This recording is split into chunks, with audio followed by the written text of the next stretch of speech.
Un PERM aprobado no garantiza que avances. Y aquí es donde muchos casos se quedan años sin moverse. Y nadie te explica por qué. Hace poco hablé con un cliente que estaba exactamente en este punto. PERM aprobado, todo en orden y convencido de que ya estaba a un paso final. Pero no era así. Soy Carmian Céspedes, abogada de inmigración, y hoy te voy a explicar qué pasa realmente después del PERM.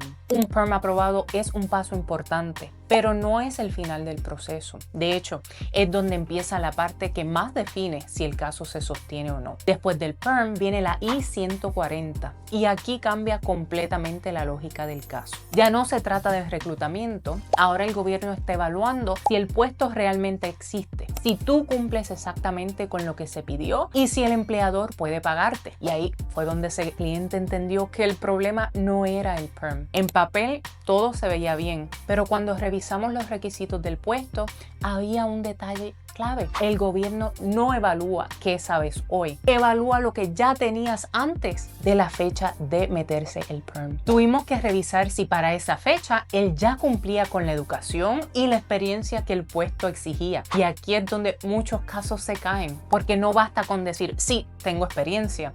Hay que demostrarlo con evidencia concreta. Títulos, cartas de empleo bien redactadas, funciones claras, fechas consistentes, licencias cuando aplican y en algunos casos equivalencias educativas. No era que no calificara, es que no estaba documentado como el gobierno lo exige. También revisamos la capacidad de pago del empleador, algo que muchas personas asumen que está claro, hasta que inmigración pide la evidencia concreta.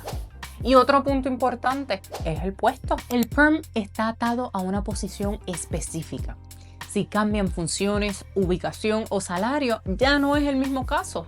Y aquí fue donde ese cliente se dio cuenta de algo que no esperaba: fecha de prioridad. Me dijo, pero si ya está aprobado, ¿por qué no puedo avanzar? Pues porque esto funciona como una fila. Puedes tener el PERM aprobado, puedes tener la I-140 aprobada y aún así no poder avanzar. Si tu fecha no está vigente, el proceso se detiene ahí.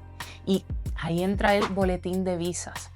Cada mes, el gobierno decide quién puede avanzar y quién tiene que esperar. Y esto no depende de tu ciudadanía, depende de tu categoría y de tu país de nacimiento. Cuando finalmente la fecha está vigente, llegas al último paso. Y aquí es donde el proceso se vuelve real. Si estás dentro de Estados Unidos, haces un ajuste de estatus.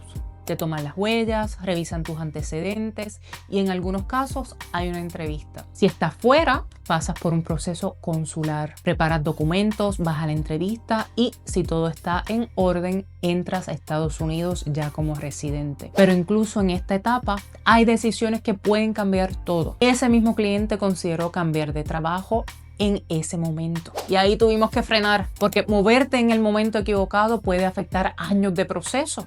Entonces, en resumen, un PERM aprobado, hermoso, un gran paso, pero no es el final. Luego viene la I-140, después depende de tu fecha de prioridad y el paso final depende de tu situación. Puedes tener todo aprobado y aún así no estar listo para obtener la residencia. Nosotros trabajamos esta etapa con un enfoque muy claro. No solo que el caso avance, sino que no cometas el error que te haga retroceder años.